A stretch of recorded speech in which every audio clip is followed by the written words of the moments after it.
Breaking చూస్తున్నాం. ప్రభుత్వ సలహాదారు పోచారం శ్రీనివాస్ రెడ్డి సంచలన వ్యాఖ్యలు చేశారు. బీఆర్ఎస్ పార్టీని విడిచి రావటం తాను చేసిన తప్పు అంటూ హాట్ కామెంట్స్ చేశారు. ప్రాజెక్టుల నిర్మాణాలకు నిధుల మంజూరులో ప్రభుత్వం నిర్లక్ష్యంగా వ్యవహరిస్తోందని ఆగ్రహం వ్యక్తం చేశారు. బీఆర్ఎస్ హయాంలో ఇంట్లో కూర్చుని నిధులు మంజూరు చేయించగలిగేవాడిని తెలిపారు. సిద్దాపూర్ రిజర్వాయర్ కు నిధులు విడుదల చేయాలని పదే పదే కోరుతున్నప్పటికీ ప్రభుత్వం స్పందించడం లేదని తీవ్ర ఆవేదన వ్యక్తం చేశారు.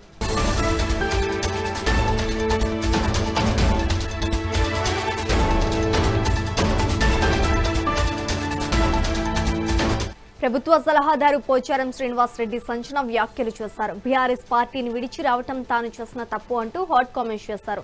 ప్రాజెక్టుల నిర్మాణాలకు నిధుల మంజూరులో ప్రభుత్వం నిర్లక్ష్యంగా వ్యవహరిస్తోందని ఆగ్రహం వ్యక్తం చేశారు. బీఆర్ఎస్ హయాంలో ఇంట్లో కూర్చునే నిధులు మంజూరు చేయించగలిగేవాడిని తెలిపారు. సిద్దాపూర్ రిజర్వాయర్ కు నిధులు విడుదల చేయాలని పదే పదే కోరుతున్నప్పటికీ ప్రభుత్వం స్పందించడం లేదని తీవ్ర ఆవేదన వ్యక్తం చేశారు. ఇక ఇదే అంశానికి సంబంధించి మరింత సమాచారం మా కరెస్పాండెంట్ ఉషా లైవ్ ద్వారా అందిస్తారు. ఉషా, చెప్పండి. ప్రభుత్వ సలహాదారు పోచారం శ్రీనివాస్ రెడ్డి సంచలన వ్యాఖ్యలు చేశారని తెలుస్తోంది. దీన్ని ఎలా చూడాలంటారు? నేత నిజామాబాద్ నుంచి పోచారం శ్రీనివాస్ రెడ్డి, ప్రభుత్వ సలహాదారుగా ఉన్నటువంటి పోచారం శ్రీనివాస్ రెడ్డి తన నిరసన గళాన్ని అయితే ఓపెన్ అయ్యారు. ప్రస్తుతం చూసుకున్నట్టయితే వర్ణి మండలం సిద్దాపూర్ రిజర్వాయర్కి సంబంధించినటువంటి రిజర్వాయర్ పనులకి సంబంధించినటువంటి నిధులు ఏవైతే ఉన్నాయో దాదాపుగా కూడా బిల్లులన్నీ కూడా పెండింగ్లో ఉన్నాయి.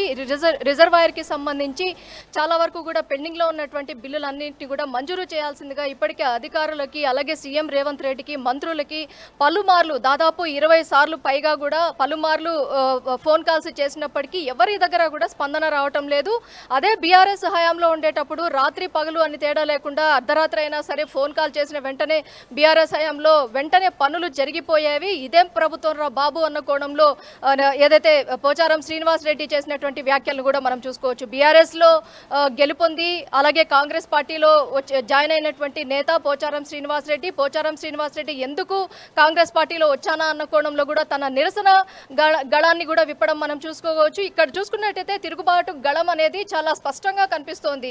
మొన్న సంజయ్ ఏదైతే డిఎస్ కుమారుడు అయినటువంటి సంజయ్ కావచ్చు, అలాగే జీవన్ రెడ్డి వెళ్ళిపోవడం కావచ్చు, మరో నిజామాబాద్ నేత అయినటువంటి పోచారం శ్రీనివాస్ రెడ్డి వ్యాఖ్యలు కావచ్చు, వరుసగా ప్రభుత్వం మీద ఈ విధమైనటువంటి అలిగేషన్స్ ఏవైతే ఉన్నాయో వీటన్నిటినీ కూడా ప్రభుత్వం తరపు నుంచి ఎలాంటి స్పందన లేకుండా పోవడము. పోచారం శ్రీనివాస్ రెడ్డి లాంటి సీనియర్ నాయకుడు, ఎన్నో దశాబ్దాల చరిత్ర ఉన్నటువంటి నాయకుడు, అటు బీఆర్ఎస్ లో ఉన్నట్టయితే అభివృద్ధి పనులు, నియోజకవర్గానికి సంబంధించి అభివృద్ధి పనులు జరిగే అవకాశం లేదు అన్న కోణంలోనే ఇటు కాంగ్రెస్ పార్టీ కండువా కూడా కప్పుకున్న నేపథ్యం కూడా మనం చూసుకోవచ్చు. అలాంటి నాయకుడు తన సొంత జిల్లాలో రిజర్వాయర్కి సంబంధించి ఇన్నిసార్లు ప్రాధేయపడాలా, మంత్రుల కాళ్ల మీద పడాలా అన్న కోణంలో ఒక ఎస్ఐకి చేసినటువంటి టెలికాన్ఫరెన్స్ కాల్ ఏదైతే ఉందో ఆ కాన్వర్జేషన్ కూడా మనం క్లియర్గా విజువల్స్లో కూడా చూసుకోవచ్చు. పోచారం శ్రీనివాస్ రెడ్డి ఇప్పటికే ప్రభుత్వం మీద అలాగే తిరుగుబాటు గళానికి సంబంధించి పూర్తి స్థాయిలో అయితే ప్రభుత్వం మీద విరుచుకుపడుతున్నారు. నిధులు మంజూరు చేయకపోవడంతో రిజర్వాయర్, సిద్దాపూర్ రిజర్వాయర్ ఏదైతే ఉందో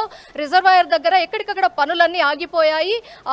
ఆగిపోయినటువంటి పనుల వల్ల అక్కడ చెట్లు ఏదైతే కలుపు మొక్కల దగ్గర నుంచి చెట్లు అన్ని కూడా మొలుస్తున్నాయి. దీనివల్ల రిజర్వాయర్ పనులకి సంబంధించి ఎక్కడ వేసిన గొంగళి అక్కడే అన్నట్టుగా రిజర్వాయర్ పనులన్నీ కూడా అక్కడే పడున్నాయి. నిధులు మంజూరు చేసినట్టయితే రిజర్వాయర్, సిద్దాపూర్ రిజర్వాయర్ అనేది ముందుకు సాగే అవకాశం ఉంటుంది. ఈ విధమైనటువంటి ప్రభుత్వాన్ని నా రాజకీయ చరిత్రలోనే చూడలేదు అన్న కోణంలో పూర్తి స్థాయిలో అటు కాంగ్రెస్ పార్టీని దుయ్యబడుతూ చేసినటువంటి ఈ వ్యాఖ్యలు ఏవైతే ఉన్నాయో ప్రస్తుతం రాష్ట్ర రాజకీయాల్లో ఈ హాట్ టాపిక్ గా అనేసే చెప్పుకోవాలి. నిజామాబాద్ వేదికగా మరో సీనియర్ నాయకుడు తన నిరసన గళాన్ని ఈ విధంగా సభాముఖంగా అటు ఏదైతే డిపార్ట్మెంట్ ఎస్ఐ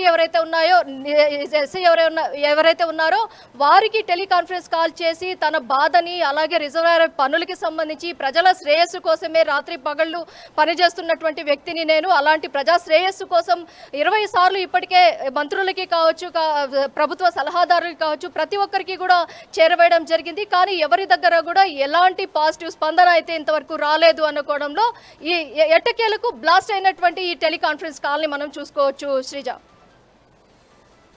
అదేవిధంగా జీవన్ రెడ్డి బాటలోనే పోచారం శ్రీనివాస్ రెడ్డి కూడా వెళ్తారనుకోవచ్చు అంటారా?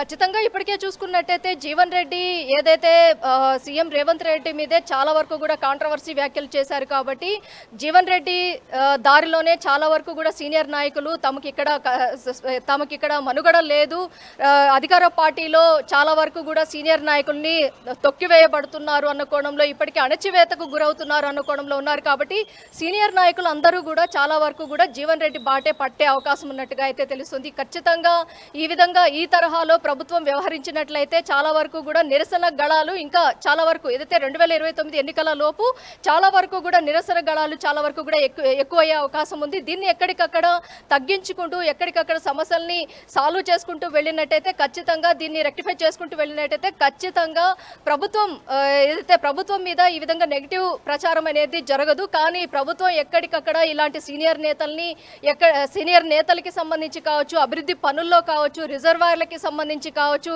ఎక్కడా కూడా ఇన్నిసార్లు ఒక మాజీ మంత్రి సీనియర్ నేత ప్రస్తుత ప్రభుత్వ సలహాదారుగా ఉన్నటువంటి పోచారం శ్రీనివాస్ రెడ్డి లాంటి నాయకులకే ఇలాంటి ఘటన చోటు చేసుకుంది అంటే మిగతా వ్యక్తుల పరిస్థితి ఏంటి అన్న కోణంలో కూడా సగటు రాజకీయ కార్యకర్త దగ్గర నుంచి ఎమ్మెల్యే ఎంపీ స్థాయి వరకు ఉన్నటువంటి వ్యక్తులందరూ కూడా ఈ అంశం మీదే చాలా వరకు కూడా రాష్ట్ర రాజకీయాల్లో హాట్ టాపిక్ గా పోచారం చేసినటువంటి వ్యాఖ్యలు ఏవైతే ఉన్నాయో, నిరసన గళానికి సంబంధించి చేసినటువంటి వ్యాఖ్యలు ఏవైతే ఉన్నాయో ఇవన్నీ కూడా రాష్ట్ర రాజకీయాల్లో దుమారమే రేపుతున్నాయనేసే తెలుస్తోంది.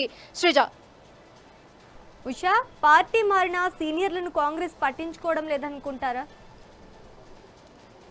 చాలా వరకు చూసుకున్నట్టయితే పార్టీ వీడుతున్నటువంటి సీనియర్ నాయకుల్ని మనం చూసుకోవచ్చు. ఒక్కొక్కరిగా కూడా ఇటు అధికార పార్టీలో అటు సీఎం రేవంత్ రెడ్డి నుంచి మంత్రుల వరకు కూడా అంటిముట్టనట్టుగా సీనియర్ నేతలతో ఉండడము, సీనియర్ నేతలకి సంబంధించి వారి దగ్గర నుంచి సలహాలు సూచనలు తీసుకోకపోవడము, ఎవరికి వారే యమునా తీరే అన్నట్టుగా ప్రభుత్వం వ్యవహరిస్తోంది. ఎక్కడా కూడా సీనియర్ నాయకులకు ఎవరికి కూడా తగినంత ప్రాధాన్యత ఇవ్వడం లేదు. ఇది చాలా వరకు కూడా నిరసన గళం ఏదైతే జీవన్ రెడ్డి దగ్గర నుంచి ప్రారంభమైనటువంటి ఈ నిరసన గళం ఏదైతే ఉందో ఒక్కొక్కరిగా నిజామాబాద్ నెక్స్ట్ ఎవరా అనేది కూడా చాలా వరకు కూడా కీలకంగా మారున్నట్టుగా అయితే తెలుస్తుంది. నిజామాబాద్ రాజకీయాలు అటు కరీంనగర్ రాజకీయాలు ఈ రెండిట్లో చూసుకున్నట్టయితే పక్క ఉన్నటువంటి ఉమ్మడి జిల్లాలే ఇవి. ఈ రెండు జిల్లాల్లో కూడా కాంగ్రెస్ పార్టీ మీద తీవ్ర వ్యతిరేకత కూడా ప్రారంభమయ్యే ఛాన్సెస్ కూడా లేకపోలేదనేసే తెలుస్తుంది. ఇటు పోచారం శ్రీనివాస్ రెడ్డి లాంటి నాయకుడిని ఈ విధంగా ఇబ్బంది పెట్టడం, 20 సార్లు మంత్రులకు ఆ శాఖల మంత్రుల దగ్గర నుంచి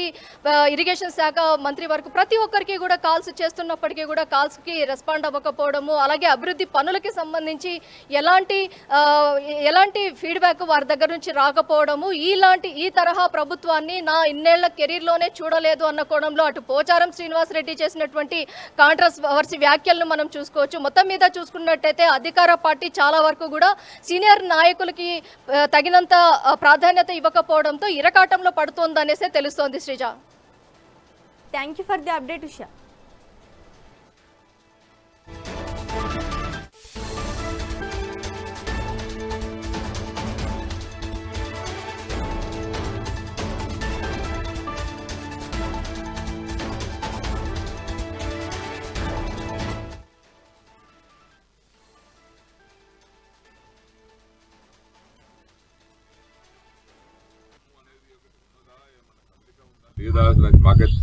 సీనియర్ ఎమ్మెల్యేనండి నేను నిన్న కూడా ఎమ్మెల్యే కాలేదు. వల్ల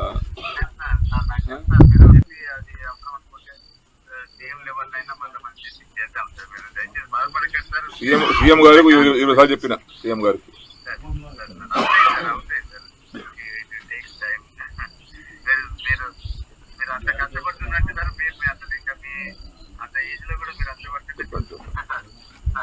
నేనేమో ఎందుకు అంటే మొండిగా ఒక ఇంట్లోకి వెళ్ళి అడుగు బయట పెట్టేటప్పటికి ఏమన్నా కానీ సావని బతుకని నిర్ణయం తీసుకుందామని వచ్చిన యాక్చువల్ అయితే ఏమన్నా కానీ అనుకుని వచ్చిన ఏదన్నా కానీ ఫలితం దానిగా అట్లా నిర్ణయం గట్టిగా తీసుకుని వచ్చిన నేను ఎన్నిసార్లు చేయాలండి చేసిన ఫోటో లేపి మేము కొత్తసారి చూస్తున్నాను. నేను మంత్రి చేసిన 20 ఏళ్ళు ఈ అమ్మ ఇట్లా ఫోన్ చేస్తే లేపుతుంటే రాత్రి 2 గంటలు లేపుతుంటే ఫోన్ నేను అది ఎమ్మెల్యేల ఫోన్ లేపారండి వీళ్ళు. ఈ అమ్మ దరిద్రం పాడైపోయి మేము పనులుగా చేస్తామండి, ఫోన్ ఏమన్నా మజాకు చేస్తామా తమాషాగా చేస్తామా ఏమన్నా?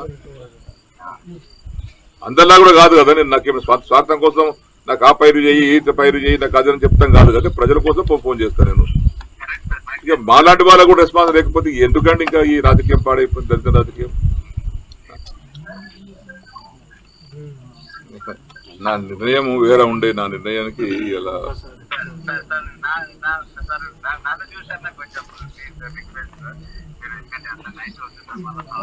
ఏమైతే నైట్ అయితే ఏముందండి, జంగల్లో ఉన్నాం, జంగల్లో వండుకుంటాము, కూడా చంపుతాం, బతుకుతాం, ఏముంది అంతకన్నా ఒకనాడు వచ్చినా కూడా వస్తాం,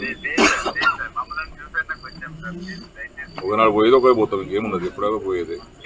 ఇంత ఇట్లాంటి ప్రభుత్వంలో ఇట్లాంటి పరిస్థితుల్లో మా ఫోన్ లేకపోతే ఎవరు చెప్పుకోవాలి? శ్రీ గారు మేము ఎవరితో మాట్లాడాలి? మేము అది మొక్కన పోయి అమ్మ ఈ వయసులో పోయి విసుగొచ్చి ఆఖరి విరక్తితో నిర్ణయం తీసుకునేది. నేను ఇంటికెళ్ళి బయలుదేరేటప్పుడు చెప్పలేదు ఎవరికి, నేను ఇక్కడ ఉంటానే చదువుకుని వచ్చినాను. 5 ఏళ్ళ పని లేకపోతే తుమ్ముతో మురుస్తాయి, ఇక తర్వాత ఎవరు దాన్ని పట్టించుకోవడం ఎవరు కాదు. అది చెరుకట్ట మరుస్తుంది, లిఫ్ట్ ఇరిగేషన్ కాడ మరుస్తాయి, కట్టే దవాఖానాలు మరుస్తాయి, ఊళ్ళో మరుస్తాయి, ఇవన్నీ ఇప్పుడు కోనాపూర్తి అటు బందే పీకిడ్ అయిపోయాయి. 12 కోట్లు శాంక్షన్ అయితే బాబు వాడు చేసి 4 కోట్లు బిల్లు కావాలి, అడిగి బేదారు అయిపోయి వాడు మనకు వెళ్ళిపోయాడు. ఇట్లా ఉంటుందండి.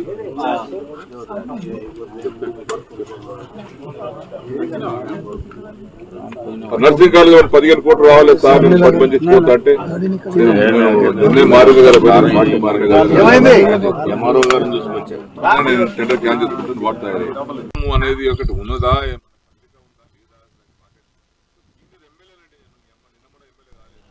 ఇవి ఇప్పటి వరకు ఉన్న updates. Keep watching mega 9 TV.